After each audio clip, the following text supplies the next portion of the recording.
I first noticed it on a Tuesday. Tuesdays are unremarkable days, aren't they? Not quite the beginning of the week, not near enough the weekend to feel hopeful. It's the kind of day you trudge through, head down, eyes unfocused, just trying to make it to the next one. I was walking home from work, shoes soaked from the morning rain, thinking about the leftover casserole waiting for me in the fridge. That's when I saw her. She was standing in the window of Dempsey's department store right there on Elm Street. At first I didn't think much of it. A mannequin wearing a cherry red dress, glossy black hair cropped into a sharp bob.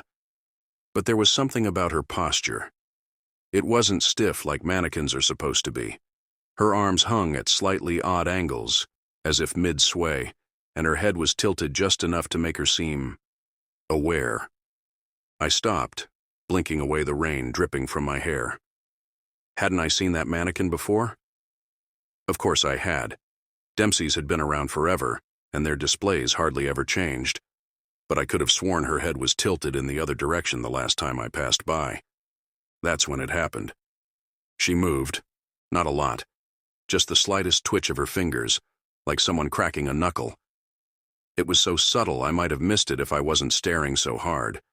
But I was staring, and I saw it, plain as day. Her fingers twitched, and then her hand shifted, just a little closer to the glass. I stumbled backward, my heart racing. "Something wrong?" The voice startled me. I turned to see an older woman with a shopping bag staring at me curiously. "The mannequin," I stammered, pointing. It moved." She glanced at the window, then back at me, her lips curling into a faint smirk. "Too much coffee, maybe?" I didn't respond. I just turned and hurried home, trying to shake the unease clawing at my chest. Over the next few days, I couldn't stop thinking about it. I told myself it was nothing, a trick of the light or a product of my overactive imagination. But then I started noticing other things.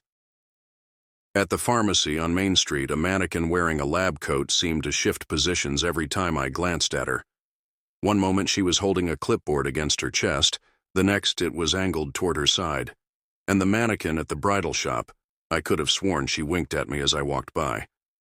The worst part was the growing sense that they were watching me.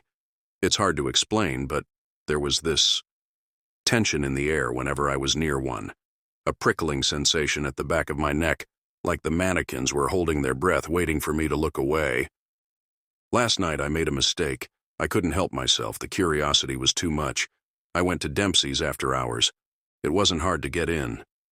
Small towns like ours don't bother much with security, and the back door was unlocked. I crept through the darkened aisles, the faint smell of mothballs and stale perfume clinging to the air. The mannequins stood silently in their displays, their plastic faces gleaming faintly in the moonlight. I found her, the one in the cherry red dress. She was still standing in the window, her head tilted ever so slightly, her painted eyes fixed on the street outside. "I know you moved," I whispered, my voice barely audible over the pounding of my heart. For a long moment, nothing happened. Then slowly, her head turned. It wasn't a smooth motion like you'd expect from something mechanical. It was jerky and unnatural, like a marionette being yanked along by invisible strings. Her head twisted until her painted eyes locked onto mine. And I swear I heard a faint creak, like wood splintering under pressure. I stumbled back, my hands fumbling for the flashlight in my pocket. The beam of light wavered as I pointed it at her, illuminating the unnatural angles of her joints, the faint cracks in her once pristine paint. And then she smiled. Her mouth didn't move, of course. It couldn't. She was just a mannequin. But there was something about the curve of her painted lips, the way her expression seemed to shift in the shadows, that made it unmistakable. She was smiling at me.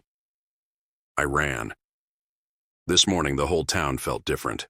The mannequins were everywhere. I don't mean just in the stores. They were on the sidewalks, in the park, leaning against lampposts and sitting on benches. They weren't standing in their usual stiff poses anymore. Some of them were slouched casually as if mid-conversation. Others were hunched over, their hollow eyes fixed on the ground. No one else seemed to notice. I tried pointing it out to a friend over coffee, but she just laughed and told me I needed a vacation. "They're just mannequins," she said. But they aren't. I can feel them watching me.